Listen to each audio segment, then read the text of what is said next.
Very, very good evening from Finland and warmly welcome into our pre-official opening. Today there was the plan to have that like a start, which is for those who are wanting to build the altars, and that's why we have these few moments together and just reflect what things it might mean. Oops, there is something wrong. It is 7 and not 7:30. Okay. Yeah. So tomorrow we officially open the ceremonial class. But we are already, because of the new moon, we are in that very powerful moment, and that's why it's good for us to just smoothly go into the ceremonial work and into our conference work. Today we had, and maybe you all had been at the exact moment of the full moon, new moon, very, very powerful new moon. And amazing. I think that we will reflect this new moon, and I see Walter is there. Is Walter there anything that you would like to add? That comes as a surprise to you, I know. But if there is anything that you would like to say now, you are welcome.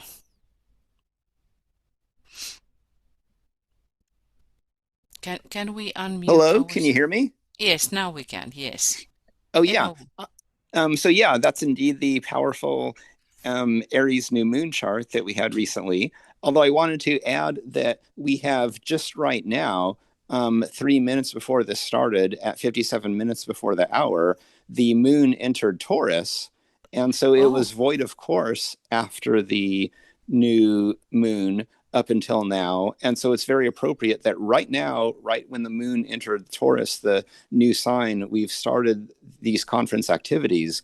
And so that's nicely aligned. And the moon entering Taurus means it's no longer in Aries. So that big pileup of planets in Aries, there were 8 bodies in Aries and now there's 7. And so I'm just saying that we are now moving forward into our new era and our new conference Mm. energies. Mm. Oh, that's interesting because it was yeah, really interesting.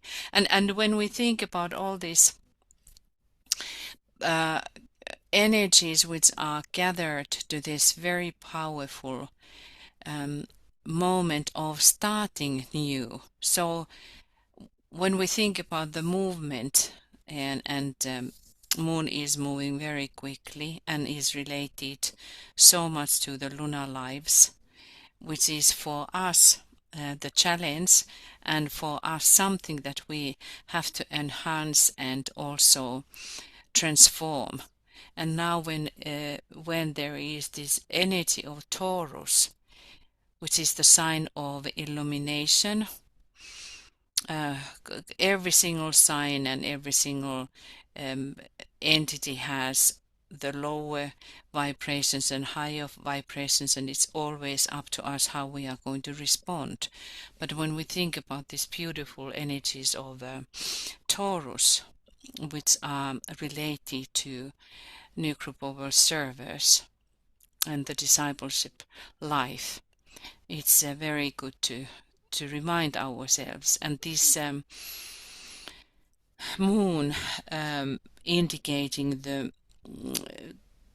how it is related to matter, and Taurus is earth sign, and we have that symbolism, the crescent moon on the head, on the forehead of the certain devas, and that group is very important for us. We will talk more then also tomorrow, but let us remember this in what type of energies, in what kind of symbolism we had at our hand when we had the new moon, the beginning of the in the sign of beginning, and the beginning pointing finger of God, and all of these relationships which were there and still are really the things that it's good for us to carry them in our minds and work with them, because it wasn't anything small what we just had. And I didn't have time to really go into the Vedic astrology, but I remind you that the sun is at the time of the new moon, and still is, with this star Ashvini, which is about the new pouring energies. It is about healing, but it is about the new energies, pranic energies pouring from the sun. And that also carries this interesting thing about the expansiveness and the prosperity. When you think about the whole sky and how the consciousness travels, when we think about the zodiac, it is a kind of a cycle of a consciousness. It has the also aspects of manifestation. It's the full arc starting from Aries. So we now are starting together, which we have been pointing out about the completely new. So let us still think about these ideas. And what we were talking, that always when it is strong energies, because now again we have strong energies, energetic impact, humanity is not functioning very well. It is always having problems. But for us, we have the possibility to uplift these energies, and we have possibility to create in our creative imagination, using the magic which is pouring through Aries, and now really establish that what we have been working already, but now it is the moment, that this is the moment of starting completely new.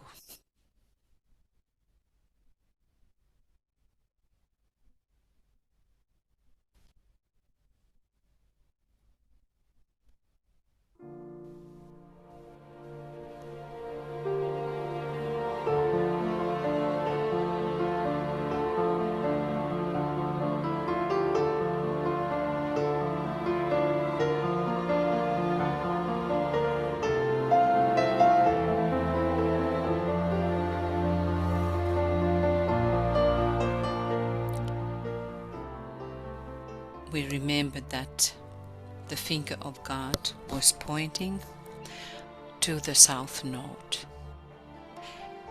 Clear away the old in your mind and let the past go. A new cycle is being born.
So why we have very powerful energetic impact as well when we think about this Ashvini. They are horses, and the horse is interestingly related to this whole aspect between Aries and Libra. And in Aries, there is that these mares are killing Hercules' friend Abderis. And this, and I think it is related to this star. They are two horses. In some myths they are brothers, and some myths they are the son and the wife. But there is very strong connection with the sun, and we can align with the heart of the sun. And they are called Kumaras, Ashvini Kumaras, very high beings. Those Kumaras, let me see, where do I have that here,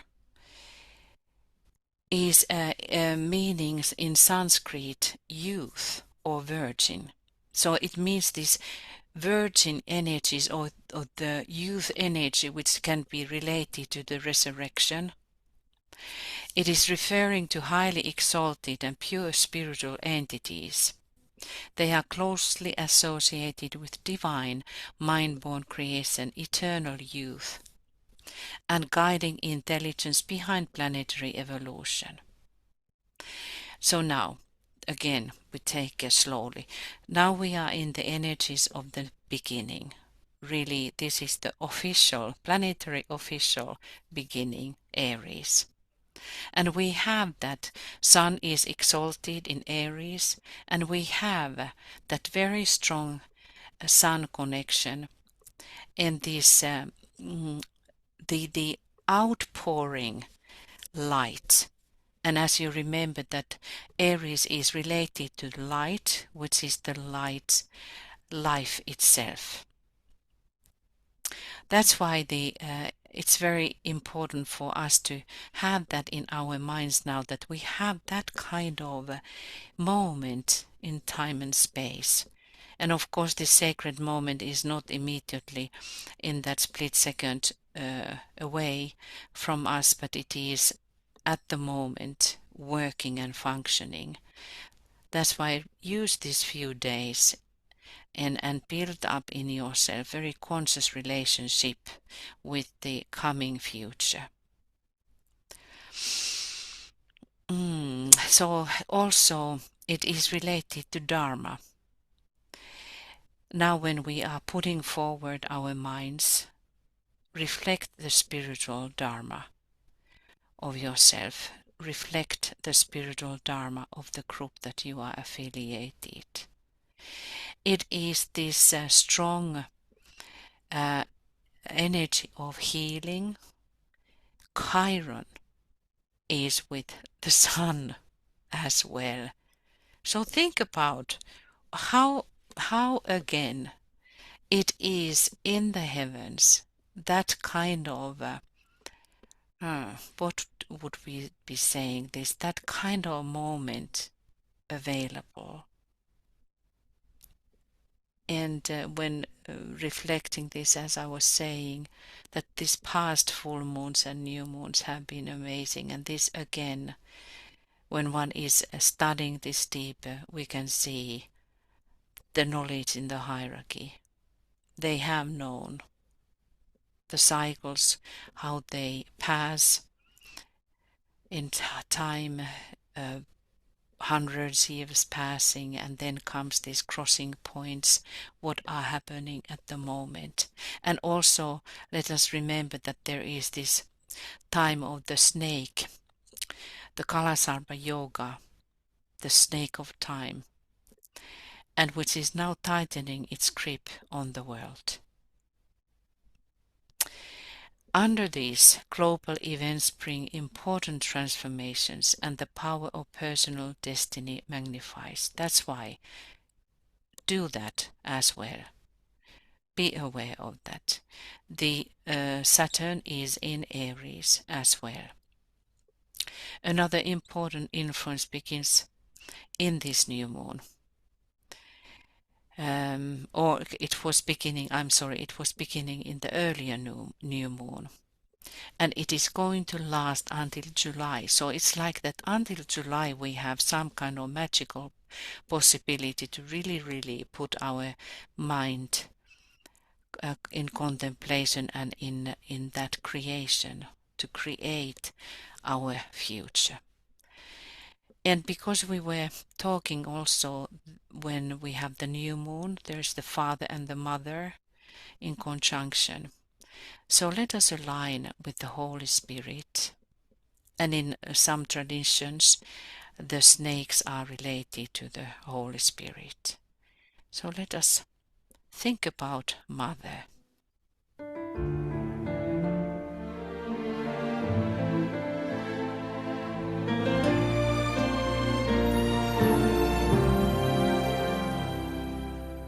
Mama, thank you for who I am.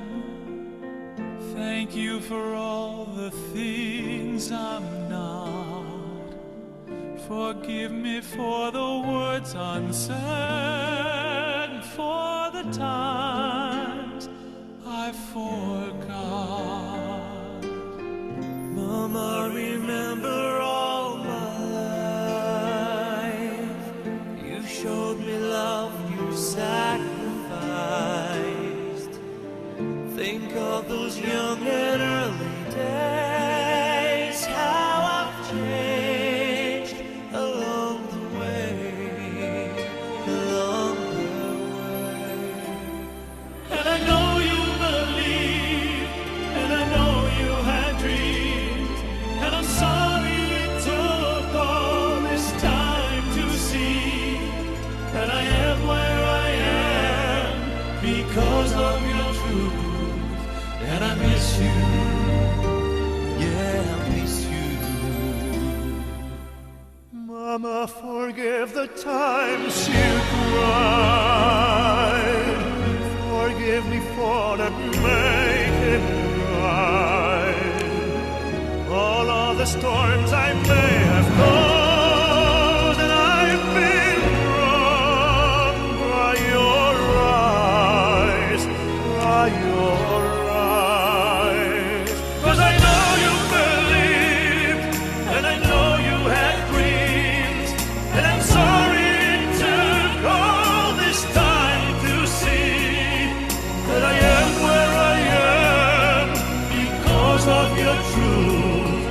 and I miss you, I miss you.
So that was some kind of intro for us to think what's going there in the heavens and what can be used then when we start to work consciously with the energies and start to think about altar building. This is also the time of tuning with the angels. Mercury is there in Aries as well, and Gabriel belongs to this time in Aries. How Mary has been called into her work. So now when we think about our ceremonial work and also altar building or anything, what is the purpose, how to make things holy? In externalization of the hierarchy, Tibetan says, as the seventh ray of organization and of ceremonial work is now coming into prominence and manifestation, the work of the master on that ray is that of synthesizing on the physical plane all part of the plan. The master Rakoczy takes of the general plan as it is outlined in the inner council chamber and approximates it to the possible. He might be regarded as acting as the general manager for the carrying out of the plans of the executive council of the Christ. So let us be aware that whatever we are producing ceremonially means that we are working with the devas as well. So these two kingdoms are combined. Also, Tibetan says that Master Rakoczy is interested of the results of the ceremonial work. And of course, we can think that some parts of the ceremonial work, what is done on earth in different groups, in different philosophical directions and religious groups, cultures, whenever we have the empty dogma, whenever there is nothing living, it must go. And also the living should be in the means of aspiration and in the means of transformation. There are involutionary actions what can be taken place, and it is not desirable at all. It is black magic. We are ought to work with the Christ and turn everything towards the light. We are invoking the light and we are transforming the darkness into light. He says it might be interest here to point out that when Christ comes, from whom angels and men await, and whose work it is to inaugurate the new age, and so complete the work he began in Palestine 2000 years ago, he will bring with him some of the great angels, as well as certain of the masters. The angels have ever been active in biblical history and will again enter into the lives of human beings with more power than has lately been the case.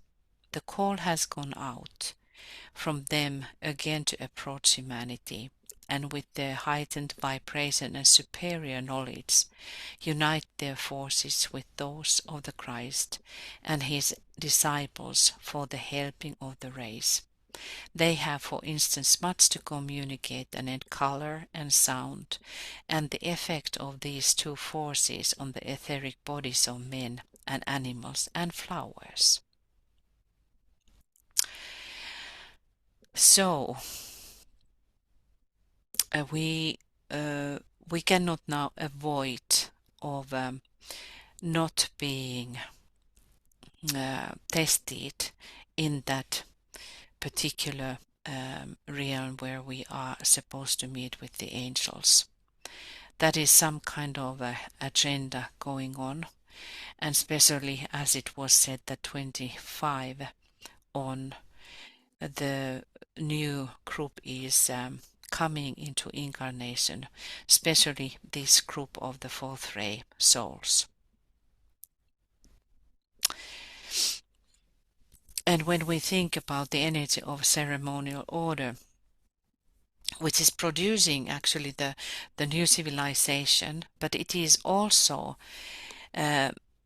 related to that which is cultivating humanity in order to be ready for this what is in front of us. And it is related to the etheric body. So we know that humanity is going through the test of the first initiation.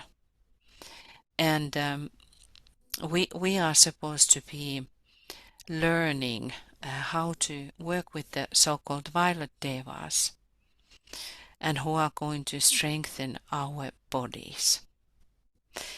What is the reason why our bodies have to be strengthened? I'm questioning you now. What are your thoughts about that?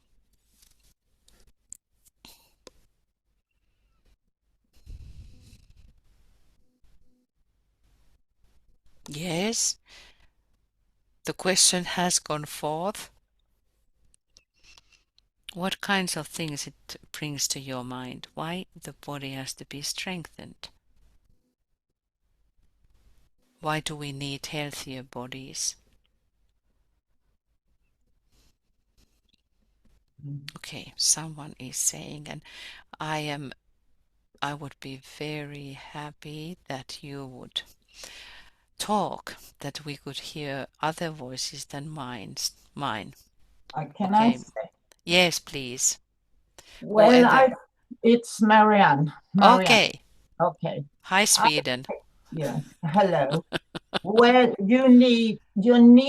I think you need your physical body to be rather strong and healthy, because the call is we are going to meet people on the higher levels, but you're going to do it with your vehicle as long as you can. Then I know we don't really know the physical body. Yes, I think the physical body is very important in this time. Otherwise, I wouldn't be in here incarnated. And therefore, I have to try to keep my physical body strong and healthy. Very good. Thank you, Marianne. You're welcome. Is there anyone else who would like to say something? I would too. Yeah, it's Santana here. Great. I also think that the physical body is incredibly important and should be as pure as possible, but it's really a robot. The etheric body is where we really feel pain, where we really feel sensation, and it needs the physical and etheric need to be in sync with each other. And a lot of people it isn't, which causes various illnesses.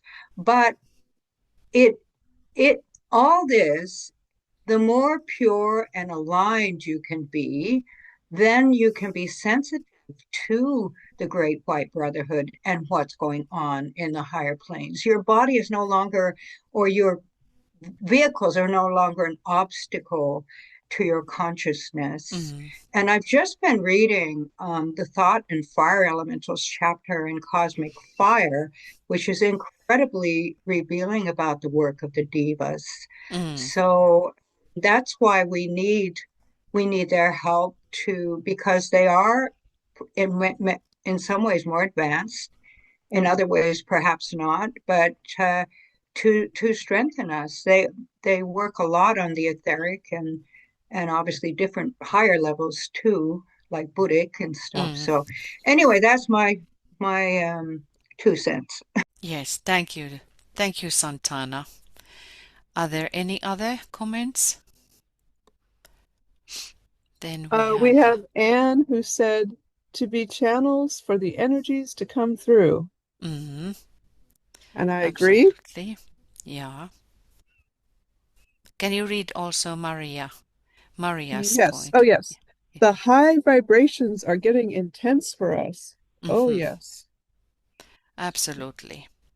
So, what are the bodies which are going to be under very a stressful time when we go through the first initiation?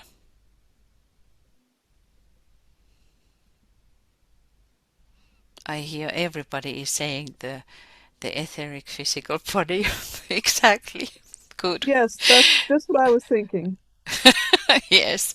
So that is the focus. And now that focus is upon humanity. There comes then the questions of all what we eat, the food what we eat, and that's why, you know, this manipulated food and industrially enhanced food with chemicals and so forth is a big question mark. I'm not any professional in this, but when we are thinking about how the master Rakoczy, when he was Saint Germain, how he was working, of course he was very advanced already then, but he had very particular diet. He was having the exact times, for instance, when he was eating. He had minerals and all kinds of combinations. And even though our group or our kinds of groups are gone already the first initiation through, but thinking still the humanity, how much, or is it so that the Black Brotherhood has been able to delay? Because it is told that in a relationship Krishnamurti, there was I think the story went like this, that the parents were not enough careful and they let someone who was working for Black Lords, I think it was conscious attack, and that person was then taking care of Krishnamurti when he was young, and that was making, I think the story went that it was preventing, or if it didn't prevent, it was really bringing harm for that initiation that he was going through. And it was certainly not the first degree. So this what Santana, I think you were mentioning about this, that the bodies, the inner vehicles has to be in unison, functioning together. That is about the integration in personality. That is so true. And it is a big question to think about and think over.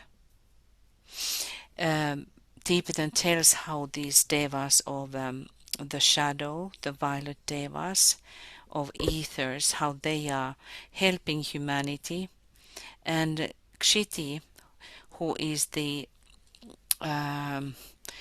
lord of the the Maharaja, lord of the physical plane, with his helpers, he is teaching. He's the Deva Lord. He's teaching masters in relationship to etheric body, how to heal it, and in that sense to prepare humanity for the first initiation. And think about how much in our new moon moment healing is emphasized. Chiron with the sun, and then these two brothers, I think that they are here from brothers, the Ashwini Kumaras, who are the healing brothers, or conduit of the healing energies, bringing the prana through.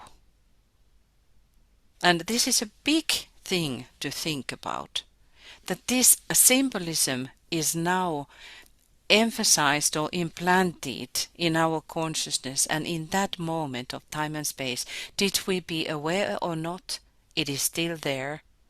And for the coming era, we can say at least this 1 year, but I think it is related to further on, is about that that hint for us upon healing, and how the past should be healed and transformed, so that the real prana, and what the prana is, the life essence, is pouring out. It is available. So that's why the building and purifying the etheric body is absolutely crucial, because if the body is not in that vibrational state purified enough, one cannot go through initiation, because that is the focal point for that initiation that we call the first initiation. And it's a big thing to think about. So now in our ceremonial work, we are thinking also opening the door, and we are again contemplating upon the importance of the sound, because we have to learn to understand what this sound is.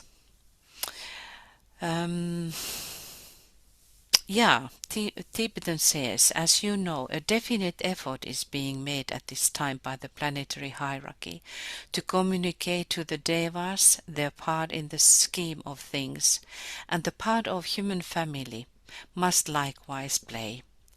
The work is slow, and certain results are inevitable. It is not my purpose to take up with you in these letters the part of ritual and set mantric forms play in the evolution of devas or men. I only desire to point out that danger for human beings lies in the unwise use of forms for the calling of the devas, in experimenting with the sacred word with the object in view of contacting the builders who are so largely affected by it, and in endeavoring to pry into the secrets of ritual with its adjuncts of color and of sound. Later on, when the pupil has passed the border of initiation, such knowledge will be his, coupled with the necessary information that teaches him to work with the law. In the following of the law, no danger lurks. Yes, so we are just in the words of that the angel kingdom is nearing us. Master Serapis Bey is now coming again externalized. He has been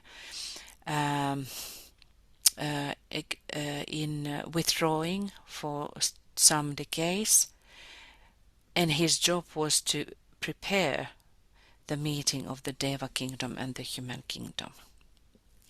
Okay, dear friends, now I will go into this altar building, and that would be very beautiful if you could build again your altars.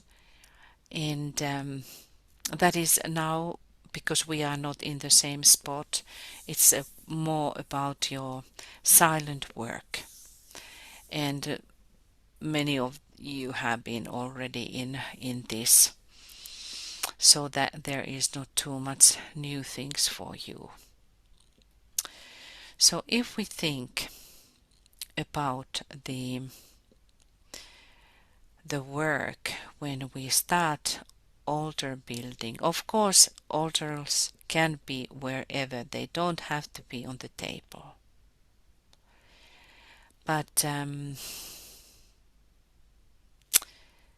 just put some little music on the background.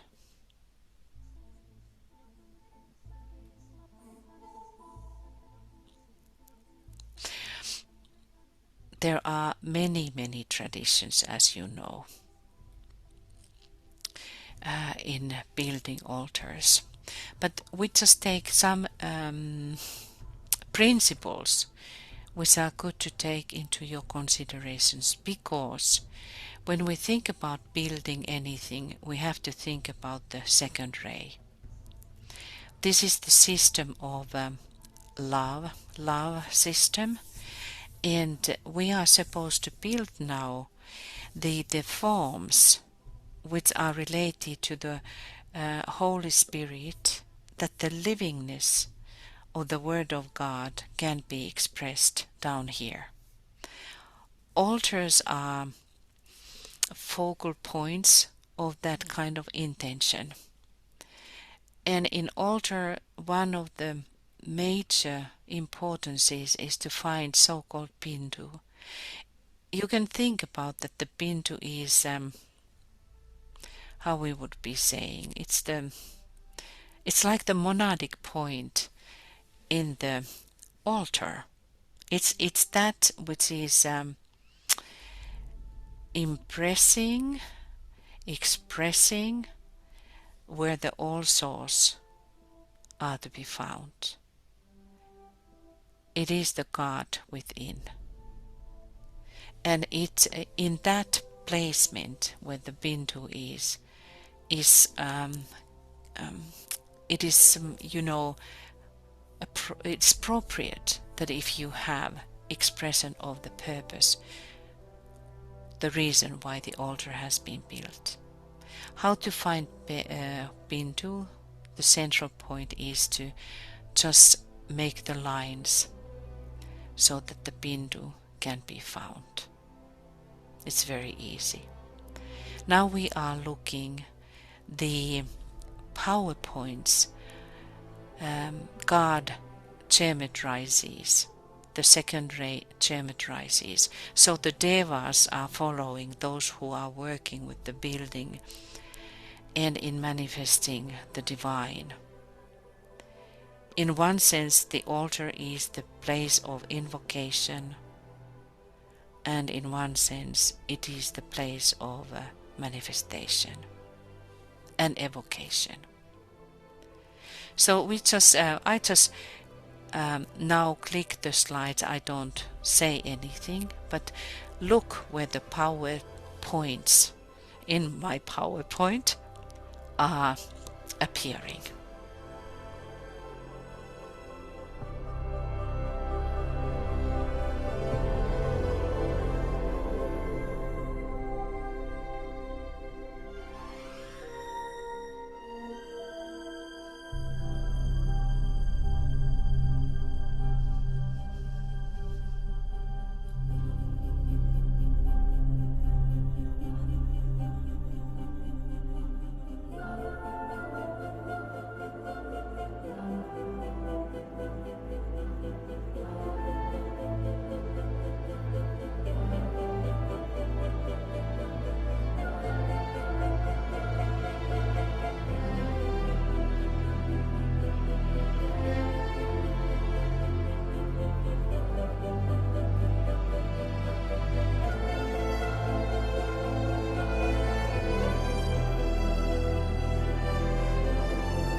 So maybe I am not saying anything before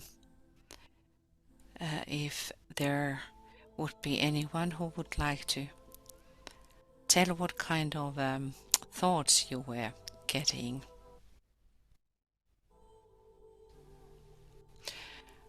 Did there come any thoughts?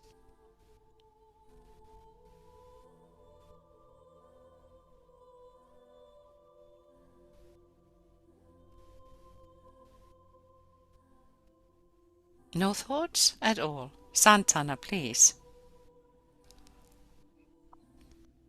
Well, the sacred geometry of it, of the altar, was highlighted. Different aspects of it were highlighted with the different colors that you brought in. So we have the Bindu in the middle, and we have so much symbolism. We have the six-pointed star, which has many meanings, but sometimes it's thought of as fire in a water triangle, the fire pointing up and the water pointing down. And then you have the square and you have the circle. So there's an awful lot to meditate upon, but the beauty of it, it's so balanced and it's so perfectly, the line intersects so perfectly, which are symbolic of energies, of the way the energy will flow around the altar and how it will attract the energies from the higher planes and the devas, down to earth. But you can also just make altars out in nature, like the stone circle kind of thing. But anyway, let somebody else say something. I thought it's very beautiful. Thank you, Santana. And there is somebody else. Is there? Who is Maria? Maria, please. Oh, thank you. Yeah, I have a nice long rectangular altar. So trying to fit this particular diagram with the sacred symbols is a little difficult because it's a different setup on a long triangle. So I'm wondering how you would advise using these symbols on such a space. As you see that this is not square, this is rectangle as well. So you would find it's always up to the person how we will do. It's not compulsory at all. But this is how to find in geometrical ways the power points where the lines are crossing. They are like the points where it sounds, and because energy moves as it is waving, but it is still moving straight, or it can spiral as well.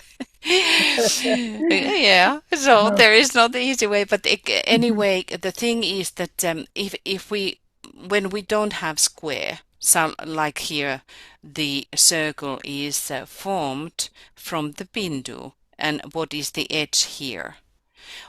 And in that sense, you can find your points. What was there to be thought through with you? Because there is the law, the higher law, how the energies are manifesting and how the devas are finding their placements by the sound. So the devas will follow the sound. Yes.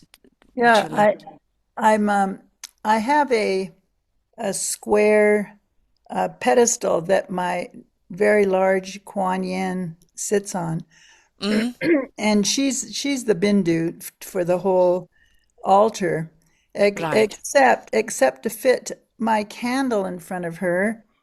And I put her, where you've got your six-pointed star there. Here? No, I would probably put her towards, I'm sure I would put her towards the back, the north part. And she would touch the top of that triangle Mm-hmm. and probably meet where the Bindu arrow is on the north side. So then where the Bindu arrow is on the south side, I have my candle. Mm-hmm. So it's just kind of different than your diagram, but it feels right because the surface is so narrow. That's right. Right. So because these could be all made smaller. For instance, when we think about the circle, you could have the ray could be whatever size. This is like the biggest circle what you can have.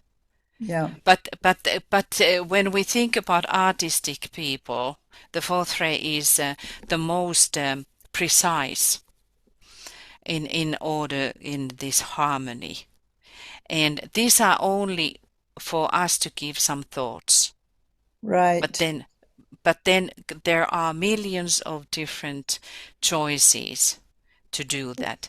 And this is more like a seventh ray that we will find when we think about, for instance, here, that in, and actually I'm missing the golden, what is that in English? Golden, Borders? no, what is section? Is that golden section? Section? Golden mean, golden section. Right. So this is, I'm missing that too. That could have been drawn here, actually, and should have been done. So Also, Tuya, yeah. could you use color for that? For a lot of these symbols, Oh, yeah. with placing something of the color of the geometric form. Absolutely. Yeah, that might be a way to do it. Because on the horizontal line is where I have my flowers. Right. Right. So, yeah. And in this, what I tried to say, I don't know how many hundreds different versions one could get. This is not, I tried to get this here, but it is not accepting me, so it goes to this smaller. But this is like expressing the thought. For instance, you can invoke, you have a certain basic thing that it is like in background, for instance, that if we are in the energies of some sign where some color is pouring out, but then you call via the Bindu something. So here are like a different rays. So this is the first ray, this is second, third, fourth, fifth, sixth, seventh. So only the center I was changing, but just to give the idea that our invocation is also reflected on the altar. And then your objects will do their own thing. So it's a multiple energetic powerhouse what can be created upon the altar. But then, as well, nothing is compulsory. It is up to the person, and it can be, as I have many times said, like when Michael was in the workshop, mainly it was always for him a stone in the center. And it can be that. But if it is possible for keeping the altar at home, that you have a little corner somewhere that you have the everyday, the point of invocation, and which is reminding you of the other side and about the great work. And that's why, like when we go into the East, I love it that they have their home altars and little houses or some kind of wooden altars that they are building. Okay. So Santana says the intention and purpose of the altar is really important, and the geometric relationships give it balance. Yes, it is the way when we think about the fourth ray and the seventh ray. But then there, in earlier times, there has been, when we think about shamanistic tradition, it was more about the just bringing the entities which were invoked. That was not so much, it was more about the third ray. It was not so much about the manifesting via the geometry, which is now. And when we talk about geometrical patterns, we are immediately related to the seventh ray. And I wanted to read for you something what I just... Yeah, this that the strengthening of the etheric web will be aided by means of the violet light, with its corresponding sound administered in quiet sanitariums. Coincident with this treatment will be the attempt to strengthen the mental body. With the strengthening of the physical body will come longer and longer periods of freedom from attack. This was coming from the esoteric healing, how we are healing in the silence, and then how the violet light is one of the most important means. And thus, when we think about the altars, we can invoke the violet light, and then or different light like the color rose, which is then helping the nervous system. So one can have healing altars. The purpose of the altar can change. So Maria, did you want to say again? I see your hand. Or was that Yeah, I raised it okay? again. Okay. In the colors that we use on the altar, I usually have an ultramarine, indigo blue base, but I've not used the color violet on my altar yet, but I'd love to. Where would you suggest the best place, considering this beautiful geometric shape? Where would you suggest that it lie? Well, as this is like expressing about the invocation, that it is in etheric form. But if you want to have a violet, find first your purpose. For what purpose is the altar? And then, because when we think about violet as the color and as the ray, it is the manifesting color. So you could meditate upon that. The color violet could be in the form of the altar angel. It could be in the an amethyst stone in the center of the Absolutely. Yeah, absolutely. Do you remember Susan Fangman? She No. was she passed away some few years ago. She was fantastic with her altars, and she made this kind of, I don't know how they are called, like a little they were not paintings, but they were like standing oh gosh, what that would be in English, like standing stands, color stands. Like And symbols in color? they were not symbols, it was like a colored paper. Oh, And just color. Oh, yeah, and they were standing upon the table, and they had three parts. They were like a little walls, oh, interesting. and very beautiful. I tried to find these images because my computer was crashing a year ago, and I still have not been getting the old photos that I tried to find the photos of some of the earlier workshops, but she was doing those kinds of things as well. So I tried to find for you to give one idea. Interesting. Yeah, it was. She was very good in that. So, dear friends, this is just for you to give some thoughts about that. And then I was thinking I put some altars from different traditions that we could just see them. And that would be it then for this day. If there is no one who would like to just add something. I just And had now, a question to yes, you. dear. Yeah.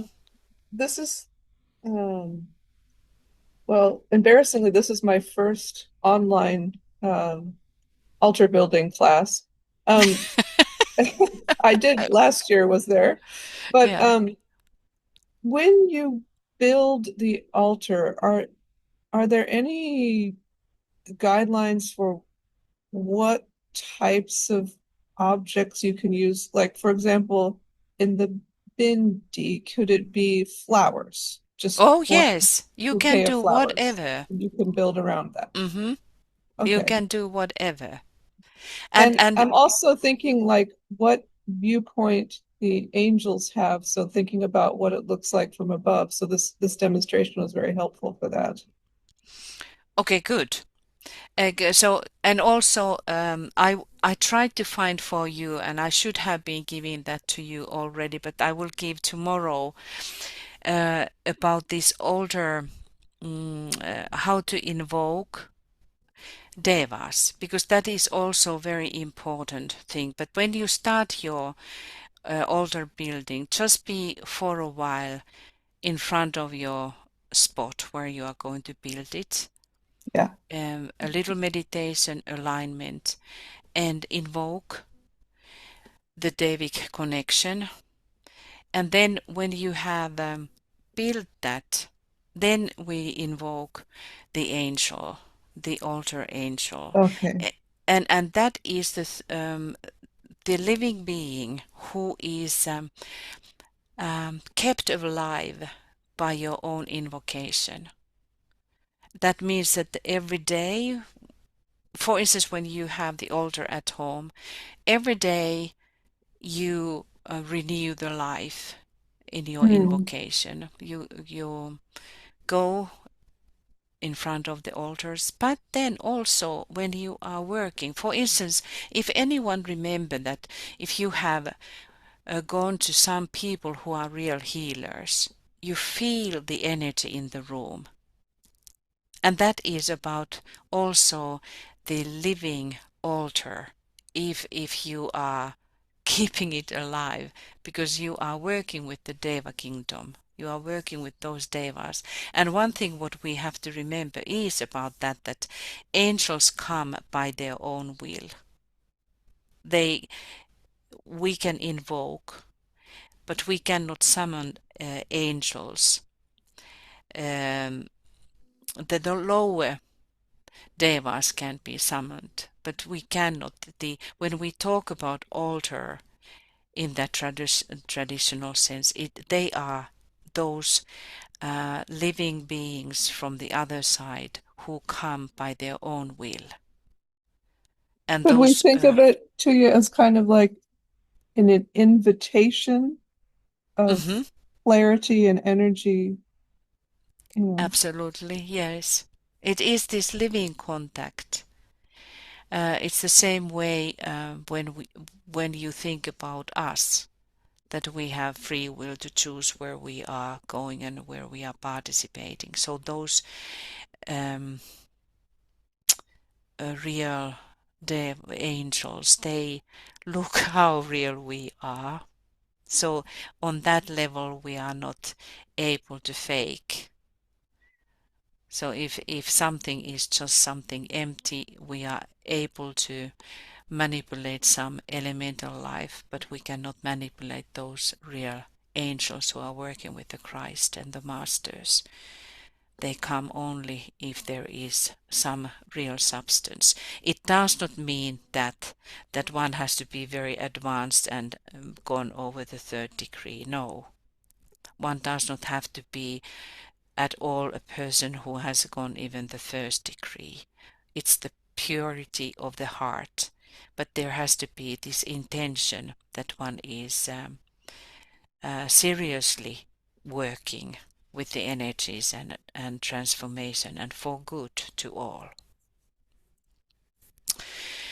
So I think we are now in the point. I hope that it has been given for you just a start, and to really bravely go into this whole area to work with these energies. We have fantastic. When you think about that, we have so fantastic moment to establish something, anchor something very real through the altar. It's a great opportunity when you think about that. You can make a astrological opportunity, maybe having this as a general idea of the opening of the door. Opening of the door to, and then you can add there how to open to what? To future era, to the Christ, to for the people, for animals. There are many possibilities that you can do. Is that unclear enough that that you are completely confused? Very good. Antoinette has a beautiful thing to say, that she said. Okay, so can you read that? Okay. It is like the space where one meditates. The energy builds up and strengthens all the time. I do agree with Santana about the intent and who and what energies we would like to evoke. Also feel it like we'll explain about the funnel in 12 Heartbeats of Peace Meditation. Exactly. Yes. We explain, yeah. Yeah, exactly. So that we start with the purpose. Sorry. Yes, someone is there. Oh, I just had a question for you.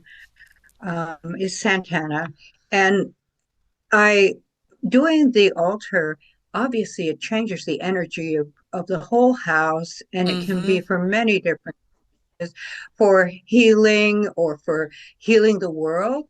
But it brings to mind the Tibetan and the Navajo sand paintings, which once the purpose is done, they just destroy it. And my question was, how long would you leave a particular altar up? If you see what I'm saying. I mean, you might have to be intuitive about that, but because you could have your house altar, that gives good energy. Yeah, that was a question. It depends on your purpose, the purpose of the altar. For instance, if you do altar for somebody who has been passing away, maybe that is the 7th day or that 49 days. So that in those kind of like a particular special altars, it's good to think about that. When you have the altar, like a general altar, for instance, I have for the Christ, and it has been years. So it depends on that purpose that you hold, or some healers, they may have some healing altar, and that is also for years, or then they change some things, some objects for certain person or for certain session, for certain period. So there are no rules again in that. It is related to the purpose. Thank you for so now, much. you're welcome. And now when we are doing the altar for this workshop, I think it would be nice to keep that through the main conference as well. And then take this down if you wish. Is that, Maria, again your hand now or from the earlier? No, once again, once again. Okay. And I wanted just to mention that it's really important that you put objects that you really love on your altar. Mm, I think that love really invokes Davic participation. mhm, Um, and uh, and then also I wanted just to mention that, I have altars all over my house. It's, mm, like one in front of my where I wash the dishes, another one mm, where, my living room is, another one, mm. a little something in the bathroom. And those change all the time depending on what's going on in my life and what flowers I have or what little articles I have to add to whatever. But the main altar that I was speaking about earlier, where I have the Kuan Yin, that one I'm changing every conference. So Right. it's like we get together like this, and there's new added information, and I take everything off my altar, and then I put it back again with, the mood and intention of the conference to last all year, I guess, How pretty much. beautiful. Yeah, yeah, Wonderful. that's how it Yeah, has turned out. exactly. Beautiful. Thank you so much. And Walter was bringing something very interesting.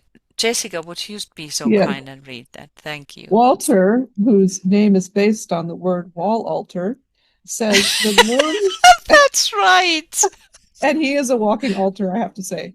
Anyway, the the moon entered Taurus at the start of this ceremonial workshop, so that means both the sun and moon are in their exalted signs at this time. Sun in Aries and moon in Taurus is a celestial altar. Oh, that gives a hint for everybody. This is Ooh. fantastic. Thank you, Walter. And yes, wall altar. So I'm very interested of seeing your altar, Walter. Okay, dear friends.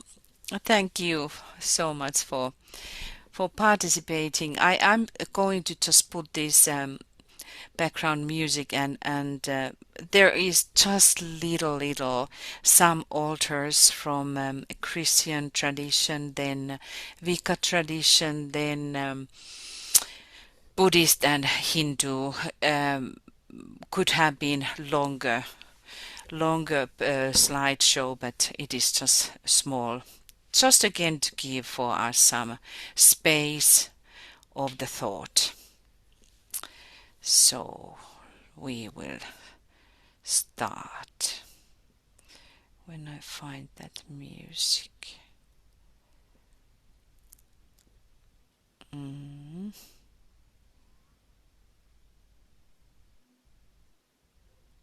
Well, is it not here?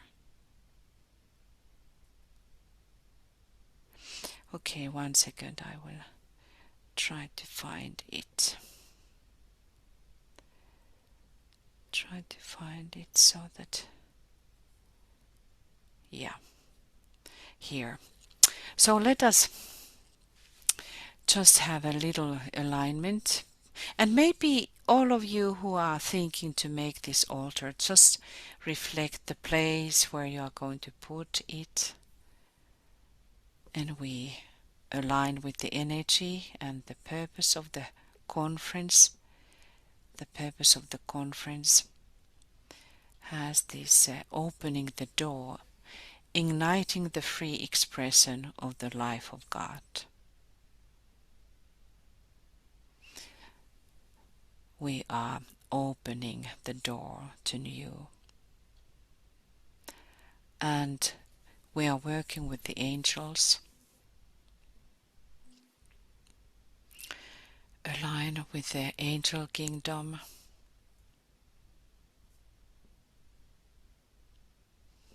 Align with that guardian angel, which is the guardian angel of the conference. And when we are aligning with the group, let us listen the quality of the group so that the altar building will come like a one sound of the group. Everyone is bringing their own note into that one sound.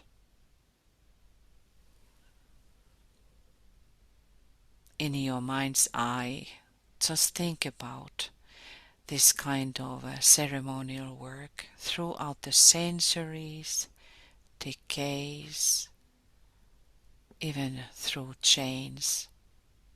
There has been millions and millions and millions of altars built. And we continue that tradition, that invocation. And with blessing, someone, Maria actually was saying about the objects that we are using, that we love them.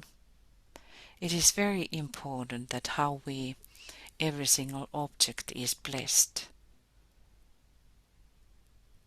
That really building a sacred place that we bless, we communicate, we bring the essence very close the physical plane so that it can be reached by the fourth of the etheric plane.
Dearest friends, my computer acts as it wishes, so